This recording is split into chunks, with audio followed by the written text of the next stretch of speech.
Qué interesante saber que el que ha creado el universo lo cuida y lo gobierna, aun cuando pareciera que todo está fuera de su control.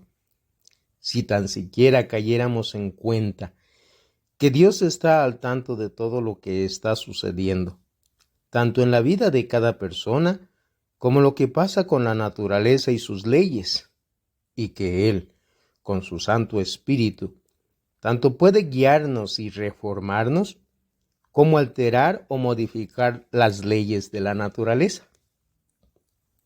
Antes de comenzar, te doy la bienvenida a tu canal Soluciones de Salvación. Soy Juan Arias, laico comprometido y enamorado a la devoción de las benditas almas del purgatorio, a la que te doy la más cordial bienvenida.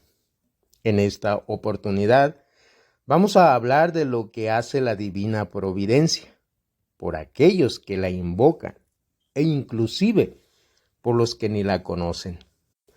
Pues es sana doctrina y dogma de fe decir que Dios es providentísimo y misericordioso, y la Iglesia, conocedora de estas bondades de Dios, también le reconoce como divina providencia, concepto religioso por el cual una divinidad gobierna e influye en el universo, muy en especial en la tierra, para el socorro de la humanidad.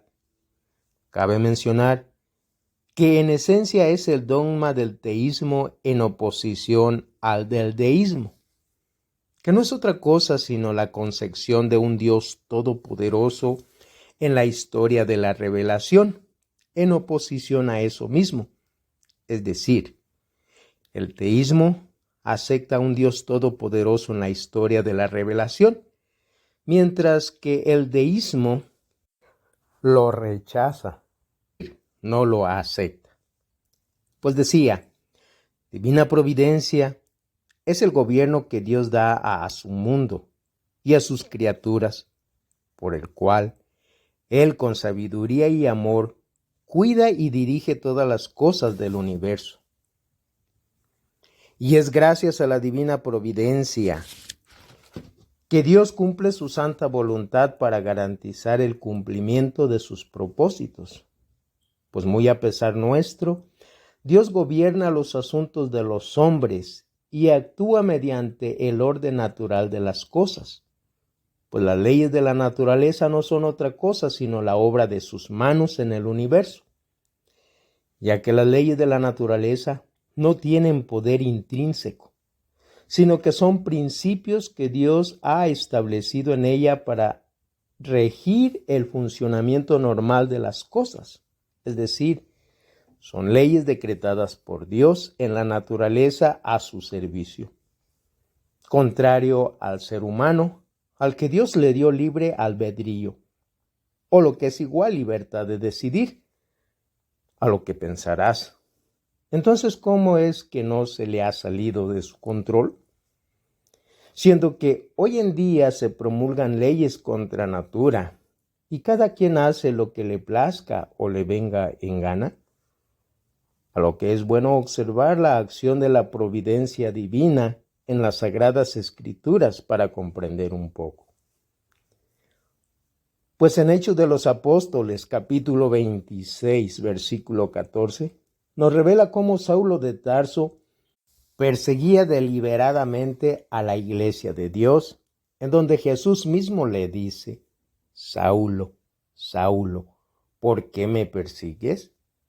Y ojo a lo que viene, pues también le dice: te estás haciendo daño a ti mismo, como si dieras coces contra el aguijón. Para los que no saben qué quiere decir coces, sépase que es, por poner una imagen campestre, el buey que patea violentamente hacia atrás con una o ambas patas traseras al mismo aguijón, o lo que es igual garrocha con el cual su amo lo punza para que siga arando. Por eso Jesús continúa diciendo: te estás haciendo daño a ti mismo, como si dieras coces contra el aguijón. Y así hoy en día, Si alguien no acepta el plan de Dios en su vida, se está haciendo daño a sí mismo. Y para ello, conviene pues considerar que Dios todo lo ha dispuesto para el bien de los que lo aman e integrarnos a su plan salvífico, como lo narra la historia de José el soñador, cuando Dios permitió que sus hermanos le secuestraran, lo vendieran como esclavo y mintieran a su padre sobre su destino, lo cual todo esto fue perverso e inclusive Dios se disgustó por ello. Pero a pesar de eso, el pecado de sus hermanos sirvió para lograr un bien mayor, puesto que José terminó en Egipto, donde fue nombrado primer ministro, y que al utilizar él esa posición, pudo sustentar durante 7 años de hambruna a la población de una amplia región, incluida la de su propia familia, a la que si José no hubiera estado en Egipto antes que comenzara la hambruna, millones y millones de personas, incluidos los israelitas, hubieran muerto de hambre. ¿Y cómo llevó Dios a José a Egipto? Permitiéndole providencialmente a sus hermanos la libertad de pecar. Pero ojo, cabe decir que Dios no es el autor del pecado y por consiguiente no tienta a nadie a pecar. Aún más, Él no perdona el pecado. Sí podrá perdonar al pecador, mas no el pecado en sí. Lo odia tanto que por eso juzgará a los pecadores.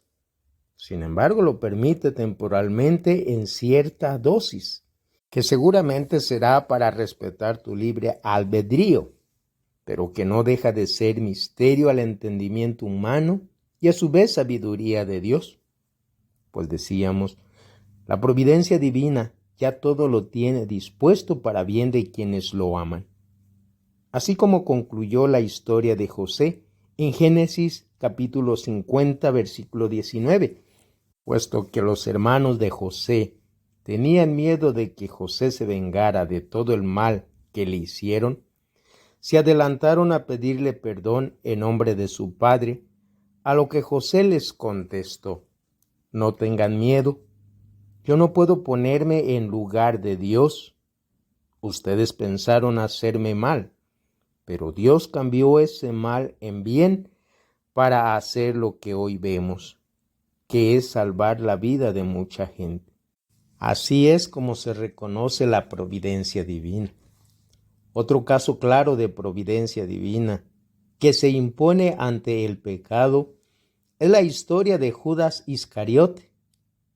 Aquí Dios permitió que Judas mintiera, estafara, robara, engañara y finalmente traicionara a Jesús entregándolo en manos de sus enemigos, lo cual fue una gran maldad y Dios se disgustó.